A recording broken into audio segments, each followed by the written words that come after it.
We're here to talk with you a little bit about the new UC Davis 3-year program in primary care that's called Accelerated Competency-Based Education in Primary Care. I'm Tonya Fancher. I'm a primary care physician at UC Davis, and I'm the project director. Will you would you guys introduce yourselves as well? Dr. Fancher gonna sit. She sit right here. We move as a herd here. Ian, Kim, HPC. Alyssa Dixon Word. Oh, do I have to speak in the microphone? Alyssa Dixon Word, also ACPC. How you guys doing? My name is Gabo Zigira. I'm also an ACPC, and I'm a UC Davis graduate. Hi, I'm Christina Rodriguez. We're all in ACPC, so. Hi, I'm I know, it's my fault. Hi, I'm Jennifer Newen. I'm Nolan Giel. And so we would really like to keep this very open and answer any of the questions that you guys may have. It would be helpful for us to know who you all are. So could you tell us, is anyone in high school that's here? Oh, awesome. Great, great. Much more advanced than any of us here, I would say. In college? Awesome. And then post-college, sort of thinking about going back to school? Great. And for those of you who didn't raise your hand, could you just sort of shout out who you are or what brings you to this conference? You're a parent. Excellent. Awesome. Welcome, parent. Yes. Ah, super, super. Great. Well, we will tell you a little bit about it. And these guys are all first years, and I have to say that we just started this June, so we all have about 12 weeks of experience, but are pretty excited to tell you what we're doing. So tell me what you guys know, first of all, about primary care. What's primary care?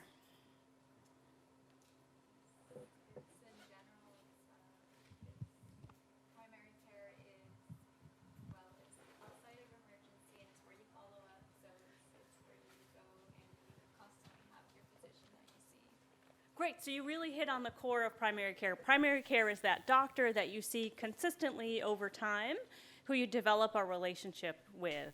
And that's really our focus. So as we thought about how to develop this program and really what are the priorities around the program, we really are working around the workforce needs in California. So I bet all of you know that there aren't enough primary care doctors in California. Is that news to anybody here? Okay. And so really what we're trying to do is address that need by going back and what we call right-sizing education. And that means that when we look at the traditional 4 years of medical school, if you know that you're headed towards primary care, we can then look at that 4-year curriculum and say, these are the parts that are absolutely critical for you to be a primary care doctor.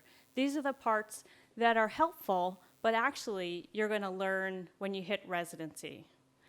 So instead of thinking of this as 4 years of medical school followed by 3 years of residency, we really think of it as 6 years, so that you get your MD in 3 years and then transition directly into medical school.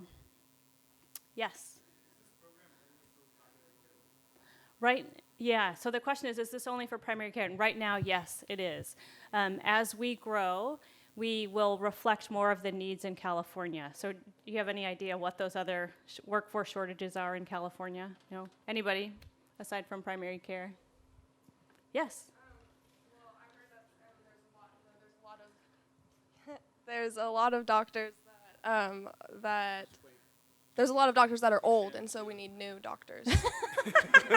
There are, okay. Well, that's fair. There are a lot of doctors who are aging out in California. Great, great. So it's not just a primary care problem in California. There are not enough general surgeons. There are not enough psychiatrists in California. There are not enough pathologists. So as we start to learn how to do this for primary care, we will eventually offer the other specialties, but we're not quite there yet. So I'll just tell you a little bit about what's missing from the 3-year versus the 4-year and a little bit about admissions, and then we'll open it up and let these guys answer your questions, okay? So what in medical school, the first 2 years look pretty much the same. So the first 2 years are basic sciences, but these students start 6 weeks earlier. So they start with an intensive immersion program at UC Davis where they learn sort of the nuts and bolts of how to function in a clinic. And they start working in a primary care clinic at Kaiser in week 2, and that's all supervised. So do not think that you're going to go in there in week 2 of medical school and taking care of patients independently, because that's not how it's going to work. But you are working in the clinic right away. And then most medical schools in the summer between the first and second year, you have that time off. These guys will not have that time off. They'll continue working in the clinics during that time between the first and second year, so that the requirements for the 4 years are really very compressed. So I don't want you to think that it's 3 years and easy. It's actually 3 years and very difficult. Then when it comes to the to sort of the traditional 4th year of medical school, you really don't, these guys won't have many opportunities for electives. So they'll only have about 4 weeks where if they wanted to travel or to do pathology or study radiology while medical students, then they could choose that. But otherwise, they don't have those pieces in the 4th year. And then as far as admissions are concerned, we're really looking for people who are from California or have some tie and plan to work in California, who have experience in a primary care setting. So you've worked with a physician, you've worked in a clinic, you've worked perhaps as a scribe, working with physicians, and that you have very solid grades. So like I said, this program is harder than the 4-year program. So it's very important that you can handle the academics, because there's just not really room for error, right? So for us, if something happens and the students have difficulty with a course, it's sort of no harm, no foul. They'll move back into the 4-year program. But our hope is really that when you come in, you can handle the rigors of the program. And finally, it's all about relationships. So we really look for students who have excellent communication skills and really can walk in week 2 and interview a stranger. Okay? Okay. So I'm going to open it up for questions. We have a panel of experts. Yes, sir.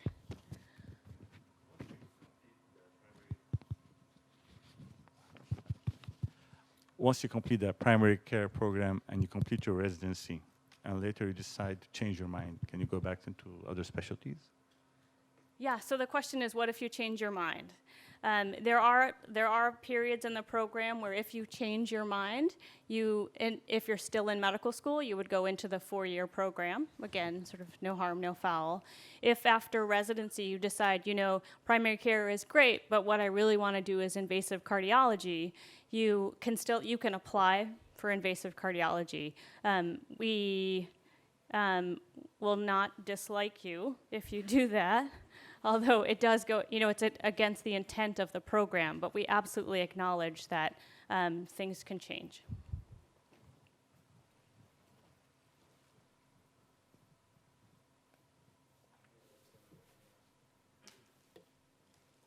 Okay. So, go ahead. Oh, maybe we could just introduce ourselves briefly, just so you know who's on the panel. So I'll start. Again, Ian Kim. I'll just share that medical school and medicine would be a second career for me. So I'm well into my 30s, actually, and have done a number of years of work in policy, advocacy, and grassroots social justice work. So. And UC Davis, as a medical school, actually has a really strong tradition of welcoming students who have had other walks of life before coming to medical school. It's one of the reasons why I feel very much at home here and the ASPC program. Just a little on my background, I guess. I grew up in Butte County, which is north of here, and like many of the northern counties, has a shortage of primary care doctors, and felt really compelled to contribute positively towards getting people better care. And so that was kind of my exposure and how I got into this, and I love UC Davis. It's a great school. You should really think about it. Hi, guys. My name is Gabo. I'm from Sacramento, California, so I'm a local kid. So I'm really happy to be back at UC Davis, which is in Sacramento. So it's definitely my community. I went to junior college at a high school, and I did that for like 4 years. It took me a little while. I had to figure out the path I wanted to take and decide that I really wanted to do medicine.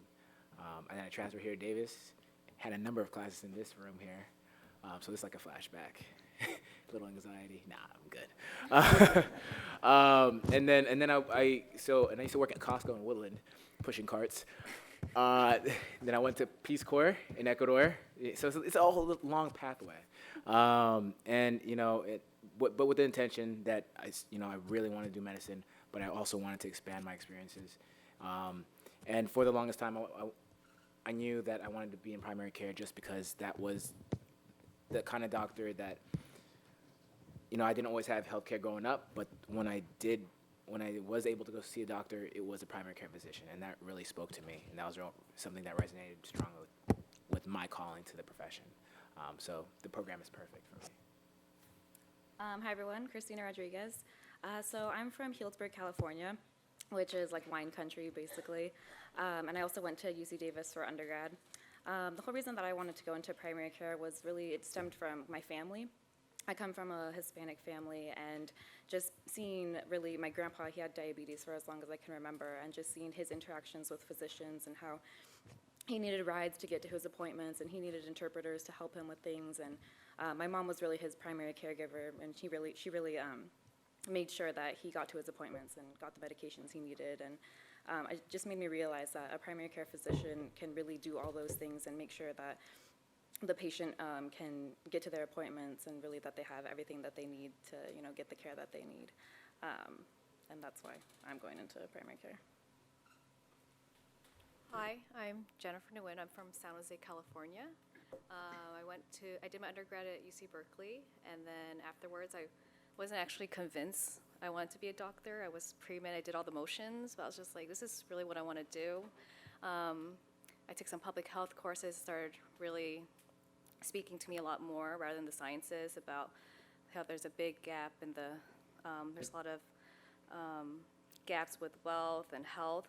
And so I decided to join AmeriCorps' Health Corps division and worked at a community health center in Seattle and served the Asian Pacific Islander population, which really opened my eyes to realize the things that primary care is actually doing already for people like my family who came over as immigrants and had my parents who started off really rough and still don't have it really good right now. And I wish there was something like community health or primary care that was there for them to really help create this foundation for them, look after them socially and medically. And that's what I saw when I worked at a community health center and worked with primary care, and realized that these are the people who are going to be there for people like my family who really need it. And so that's why I decided to go into primary care. Hi everyone, my name's Nolan. I'm the lone person from Southern California. I grew up in Orange County, so if you're from Orange County, there's a spot for you in this program. I went to undergrad at Cal Poly San Luis Obispo, which I think is your guys' rival, so sorry about that. But so my experience with primary care, I was a medical assistant right after I graduated college, or actually at the end of college, for an endocrinologist. So again, that's a specialty. But in San Luis Obispo, there's not a lot of primary care doctors, so she kind of really stepped in as a primary care doctor for a lot of her patients. So again, seeing her diabetic patients often, 4 or 5 times a year, so every 3 months or so.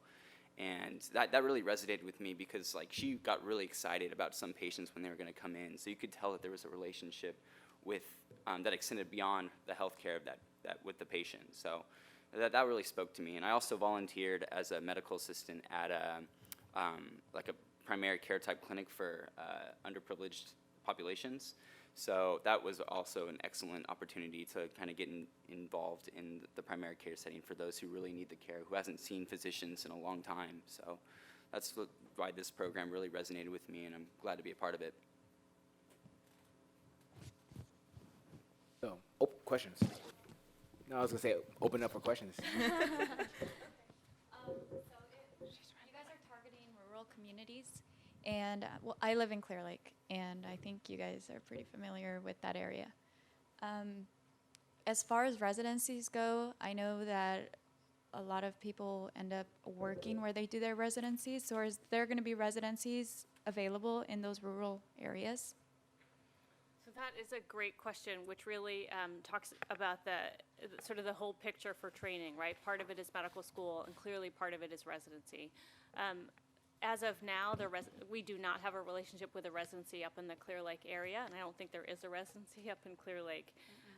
Particularly for primary care, the distribution of rural situated residency programs is limited in California. So there are groups that are working on that, particularly actually our interest is in the Central Valley as well. But for our accelerated program, we're not doing that right now. The residencies right now are in Sacramento and in Santa Clara.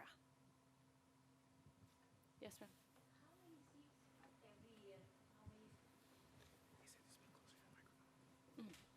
How many students you take every year? We take a maximum of 6 students per year. 6, yeah. So the medical school has a class this year of 110, and we just have 6 accelerated students.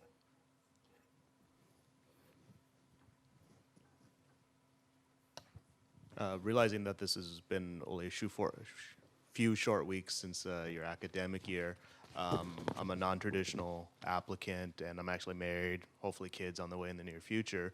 With how accelerated this program is it workable for someone in my situation, with the appropriate amount of effort?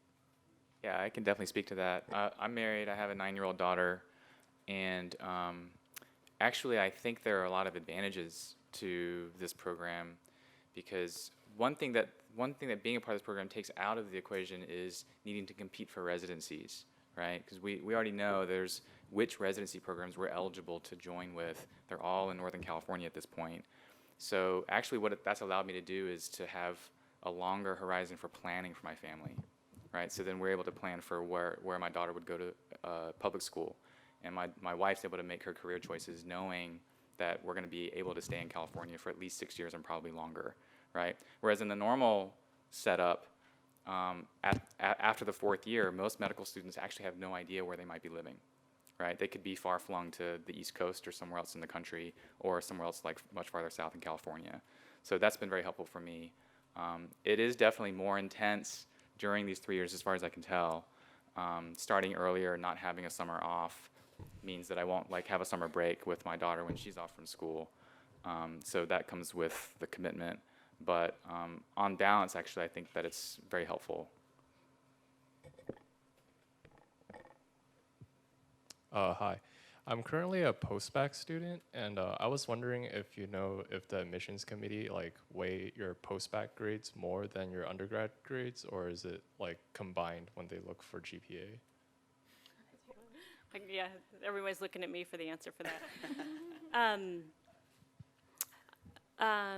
The post-bac grades are incredibly important, right? So they really do reflect your ability to take graduate level courses, which probably reflect more of the rigor of medical school than do your undergraduate courses.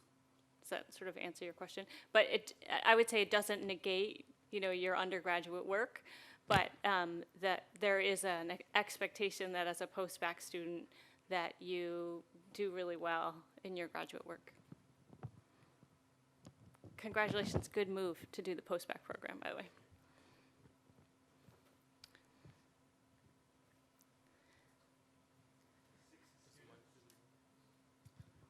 Six students in 40 millions for California? Yeah. Yes, 6 students.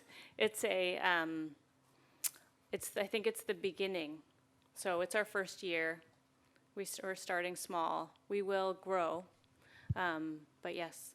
And I think the other interesting piece of that, and sort of the important piece, is that these students will hit the workforce a year earlier, and that there's lots of interest throughout California to offer similar accelerated programs that I think will probably come online in the next few years, I would say.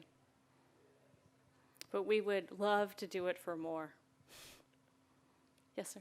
So I currently work at a diagnostics lab that's doing some very innovative work in cancer. So moving over to the being an actual physician, innovation is something very important to me. With this program, given how challenging it is and the expectation you'll be filling in a huge gap as primary care physicians, is there still an opportunity to innovate in some way, shape, or form, either in healthcare delivery or some other manner? Do one of you guys want to speak to that as far as what your experience is, and do you have opportunities to innovate or do other things? I think one of the great experiences that we have, so the program is intense. Med school, the first 2 years, like Dr. Fancher said, are pretty much the same for our program, other than the fact that we're not going to have a summer and then we started 6 months earlier, and the other four-year track. And I'm sure you guys have been into other sessions and other panels with other medical students. There are so many opportunities that we get just kind of presented with day to day. Like, oh, do you want to be part of this? Do you want to be part of this? Do you want to be part of this? And I think it's not as far as a shortage of opportunities. It's always about balancing of your time, and it's always about picking the few things that you really believe in, that you really want to put your efforts into. Because academics is a priority. Just because it's accelerated and you have a residency, conditional acceptance to the residency, you still want it to do well, because that's, at the end of the day, that's going to be your product. That's going to be your knowledge base is going to save somebody's life. So that's really important. But there are opportunities. We've been talking about a number of things. I know Ian is always innovating over here. And I know a number of us have been looking at different extracurricular activities and things that we want to take on. But it's always about picking a few opportunities and doing them well rather than spreading yourself thin. So there's a number of them. Yeah, and I'll just add that primary care is at the intersection of a lot of different things. So, I come out of a policy background, and there's a huge intersection between primary care and health policy, right? The Affordable Care Act, Obamacare, one of the biggest sweeping changes it's making and will continue to make is in what primary care looks like and how that gets experienced both by providers and by patients, right? And of course, there's also the potential to go into medical education. Like Dr. Fancher is, one of the pillars of medical education at the medical school, and a great internist, so a great internal medicine physician. So at least I think you are. I haven't been your patient before, but she at least teaches pretty well. So health policy, medical education, and healthcare administration as well, right? We have a number of students in our class who have master's in public health degrees. I actually have an MBA, and understanding sort of having education and some background in systemic management and having an MD is a pretty powerful way to be able to manage healthcare systems at a larger scale. I would just add, I think that this whole process is about innovation. Right, and so this group has really been integral for our development as a program, because we're really at the forefront of doing this, right? So, and that's a characteristic that I think everyone at this table shares, is that spark or that real desire to make things even better. Is there a formal feedback that you guys are able to get? Oh yeah. Oh, so much. All the time. We've even had formal meetings set up so that we can give feedback. So the whole process has been very open to our feedback and to them giving us feedback. So it's very, I would say it happens all the time. Even informal, if we feel that something, we're like, I don't like that, or we'll go to her office. Sometimes as a surprise, and we'll just have a conversation, and I think that's the most important part. Okay, first off, I'm from Orange County. And then, so my question is, where do you guys see the program expanding to in the next 5 years, not as a vocation, but also how many students you are admitting every year and so forth? I guess I should take that one. I think over the next 5 years, I really see us expanding the number for primary care, but also into other specialties, looking into psychiatry, into surgery, into pediatrics. If you look at the sort of the pulse around the country related to 3-year programs, there's lots of other medical schools that are interested in doing 3-year programs. So I think in 5 years, my guess is that there will be residency programs that are around the country that will exchange students after 3 years. So if Alyssa says, you know, I signed on with UC Davis because I want to stay here for 6 years, but my family has moved to Washington, right? What will her opportunities be in Washington? I think there will be there in 5 years. I don't think they'll be there in the next couple, but so I see that changing sort of across the country.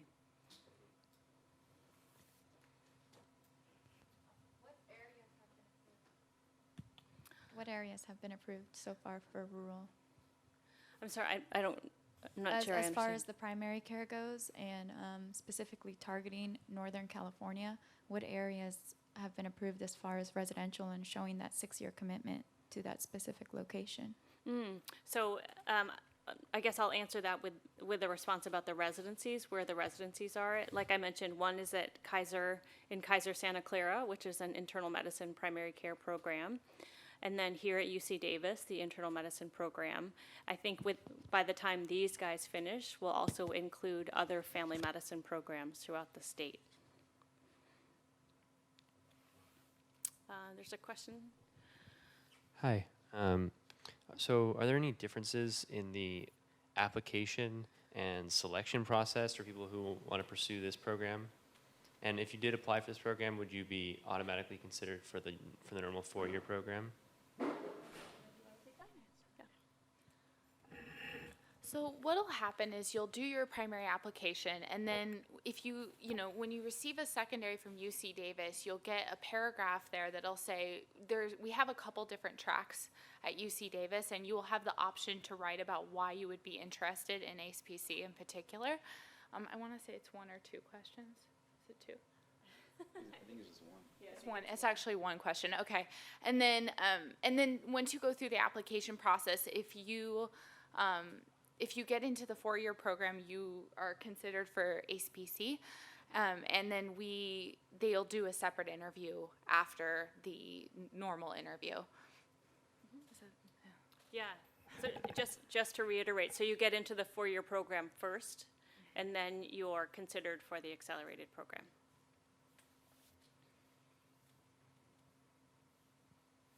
Any questions about med school, the life, the balance, got more normal, everyday living questions over here in front?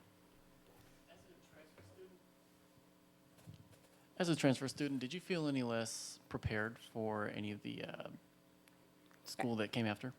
At undergrad or? Undergrad, mid school. Okay. I think what's really great, especially at the community college, I think I had the finest education I had was at the junior college. And I think the part that that's really a key factor is small class sizes, and that at least at the junior colleges, the teachers, they're really there to teach, like 100%. Like that's why they're at the community college level. At the university and bigger school systems, they have a lot more research opportunities, and a lot of times the professors, great lecturers, great instructors, but also great researchers, and they have different motivations. But at the community college, that's that one thing that they love to teach, and you got that small class, you have that access. So I felt just as good, if not at times had a little advantage, because I remember that my teacher spent so many hours trying to get that concept in my brain. So my community college teachers were at my induction ceremony for my white coat. So build a relationship.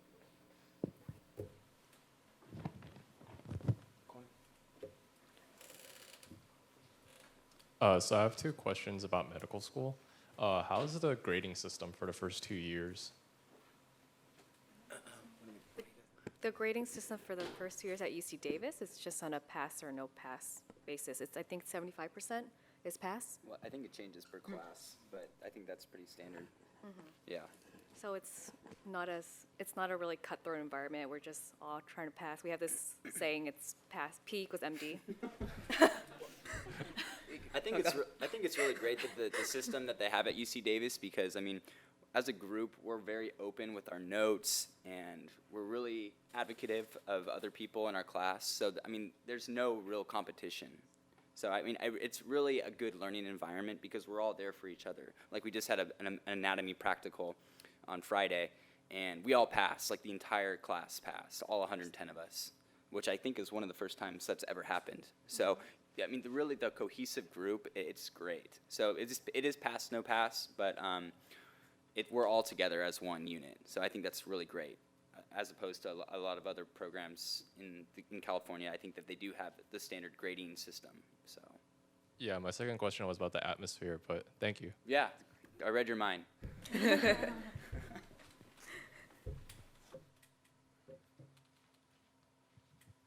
Do you take all your classes with the four-year students, or do you have just a total separate thing going on? Yeah, we take all the regular classes with all the traditional medical students. I think the only difference is that, like, I guess we started on Fridays meeting just ACE-PC, like just all of us meeting together. But yeah, we're fully integrated with the regular class. Yeah, the first 2 years are exactly the same. So we're all doing the basic sciences together with the four-year track. And then third year, it gets a little bit different when we do our rotations. So, right? Yeah, there's one class we don't take fully with the rest of our classmates. It's doctoring, and that's where you learn physical exams. And so we do most of that during the summer. We do physical exams and learn how to interview patients.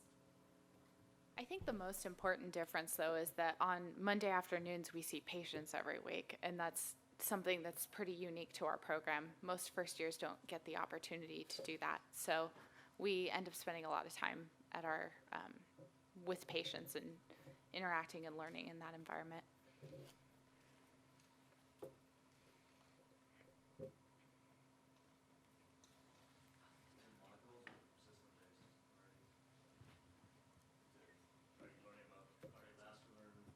Pulmonary one track, or is it just what the heart's doing this day and kidney doing this day? Like, or is it molecular pathophysiology, all that good stuff? So I'm going to let them answer first because I want to see what they say. Oh. Then I'll tell you what it's supposed to be.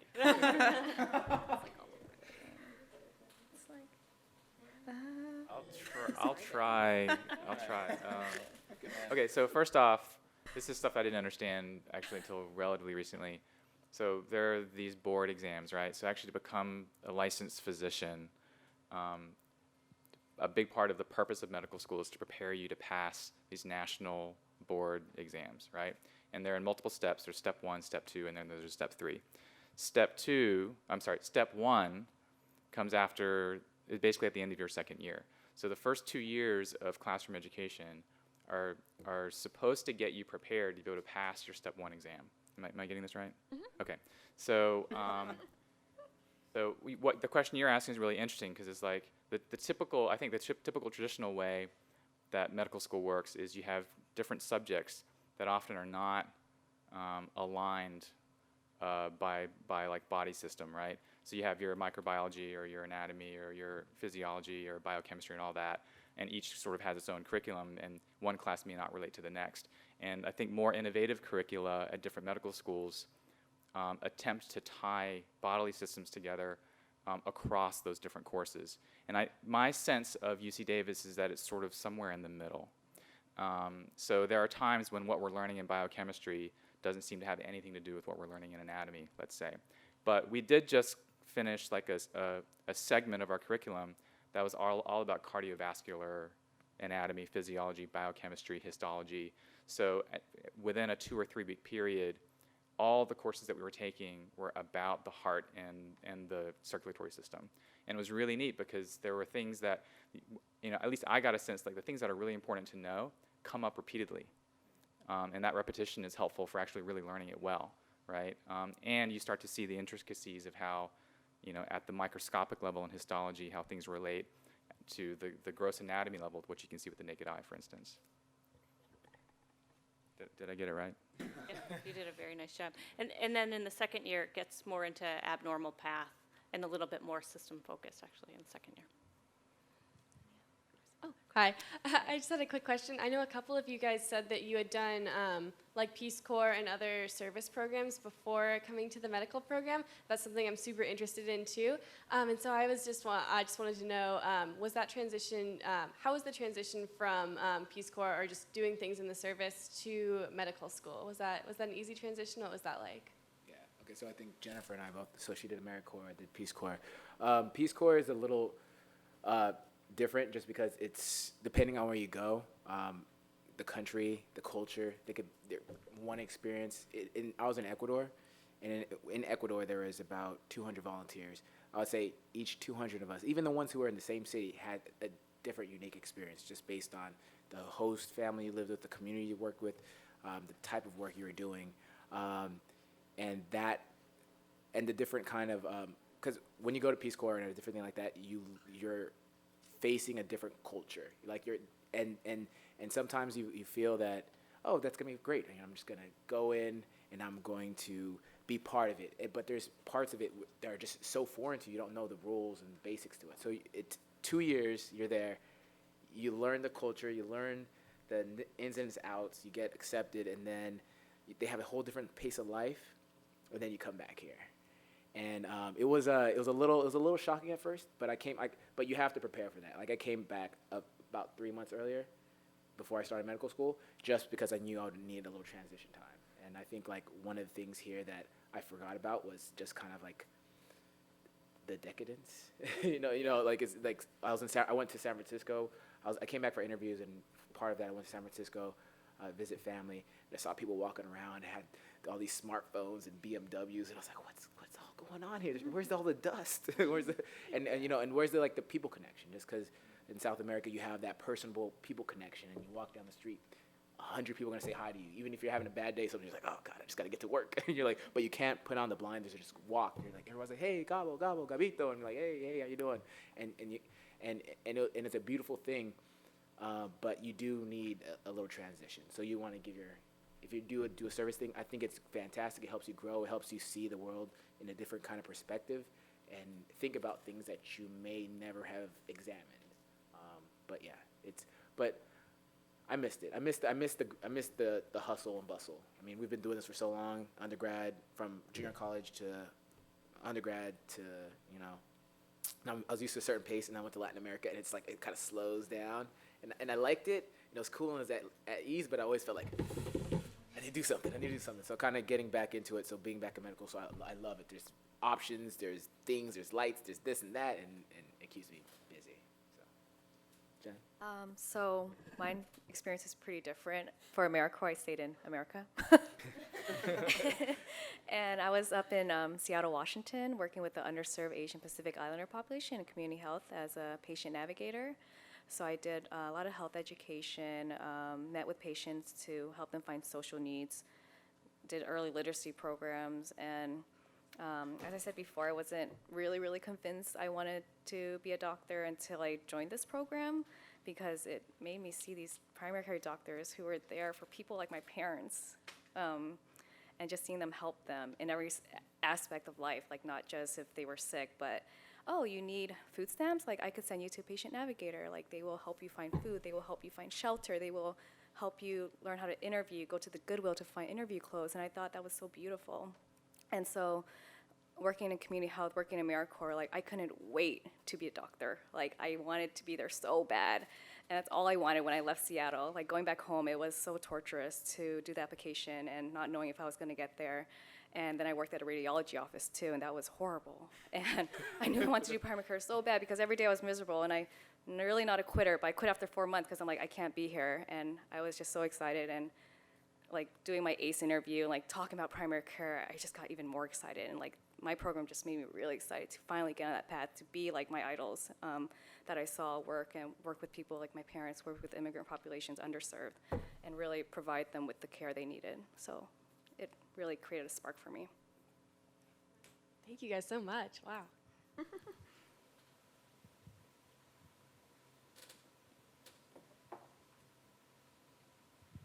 Sorry for all the questions, but I'm actually definitely excited about this program.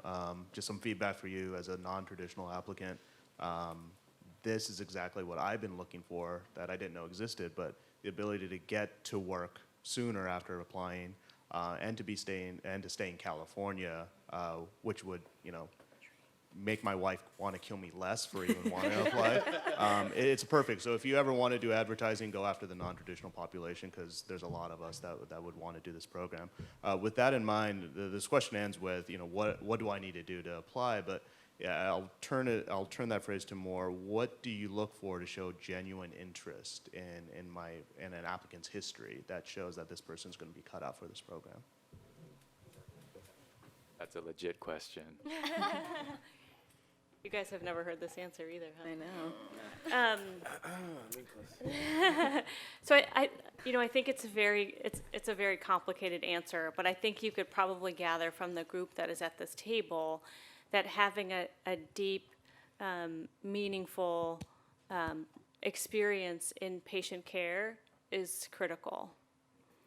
And then I think it's about, when Gabo was interviewing, we talked a lot about grit, right? So there's this idea of the sort of the stick-to-itness of people.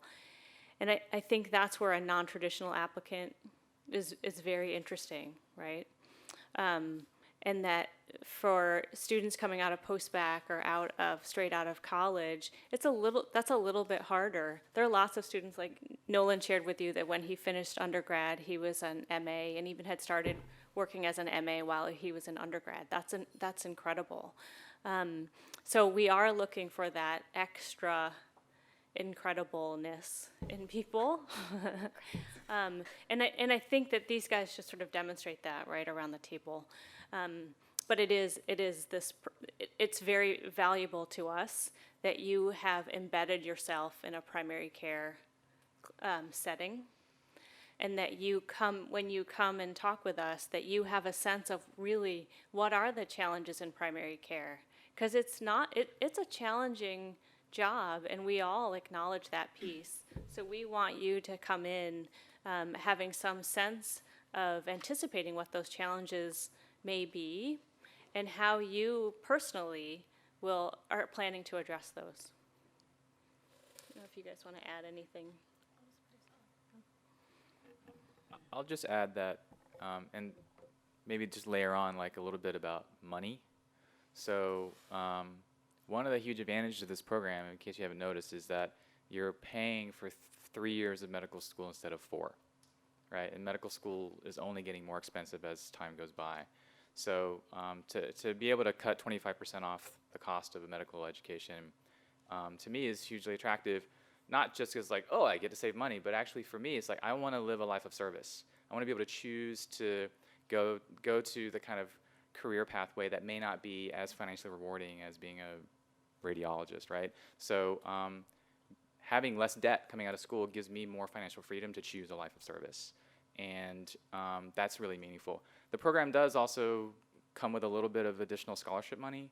And then, especially there's some money that's need-based. I don't know if that's always going to be the case, but it was for our year. And that helps as well. So I say all that to say also, there is no amount of money that's worth going into a career pathway that you actually don't want to be in, right? So I think that the intention of the financial assistance, if you will, is so that we can have a little more freedom to really follow our paths, follow our callings. But if you're following your calling and that's not in the direction of primary care, do not apply for this program, because there's no amount of money that's worth getting stuck in a pathway that actually isn't going to make you feel fulfilled.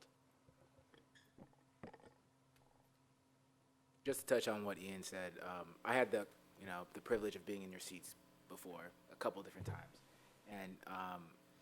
and we had a panel here. They weren't doctors. They had scientists. They had people from industry, people from Chevron, different things, and they all said the same thing. And they didn't plan it. And they said, I want to do this.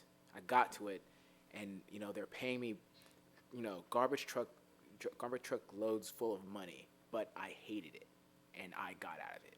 And they all had career changes. So it's all about the passion. And if you don't love it, the money is never going to be enough. So it's even if it's, you see teachers, their compensation for teachers is horrendous right now, right? But they love it because they're educating the youth. They're educating the future, and it's a calling. It should be the same thing for medicine. If this is something you want to do, you would do it if you got $20,000 a year. It'd be horrible, but you would do it, or 30. So it's about the love and the passion for it. So yeah, I just wanted to say that it's about the love, it's about the passion, it's about what am I excited to do in the morning? Why do I want, when you're tying your shoes in the morning, are you excited? And if medicine is one of those things that gets you excited, then yeah.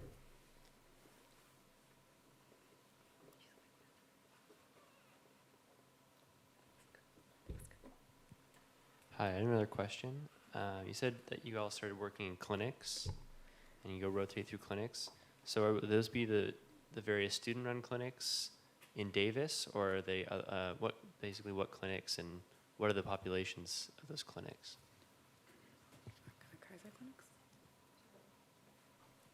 So we're each assigned to a different Kaiser clinic in the Sacramento area. So like I'm in Folsom, I'm at the Kaiser over there, and I'm actually in the family medicine department. We're each at different Kaisers. Do you guys want to say what Kaisers you're at? Say what Kaiser you're at. We're at Fair Oaks. All I remember right now are the Me anatomy and Ian of are the- at Fair Oaks Kaiser. I'm at Kaiser Point West. Jennifer and I. Gabo and I are at South Sacramento, Kaiser. And do we want to talk about the population at each Kaiser? Is that what you said? Yeah, at South Sacramento, I think we have a pretty diverse population. Would you agree? Yeah.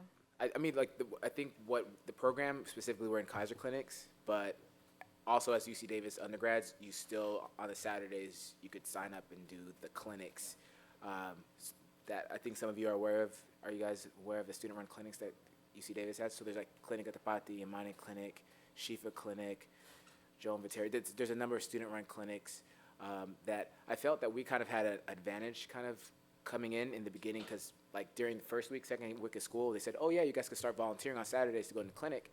And by that point, we've already been working on our physical examination skills, our interviewing skills. And when we went into clinic on those Saturdays, we'll be with our classmates who are other first years, and they'll be like, oh, you know how to do this part? It's like, yeah, we had to do this during the summer for the ACE program. It's like, I'll show you how to do it. And that kind of just alludes to that, see one, do one, teach one. That's the whole med school thing. So you're bonding with your classmates, but you're also being able to work in the community clinics with patients that may be undocumented, which gets seen a lot in the community clinics that we have at Davis. And they have they were originally tailored to different ethnic groups. I think like it was Hispanic, Filipino, African American, Asian American, homeless population, intravenous drug users. Am I forgetting one? But they accept everybody. So we have the Kaiser clinics, and we also have the student-run clinics. We're at the end of our time. Thank you so much for joining us. We look forward to seeing your applications come through.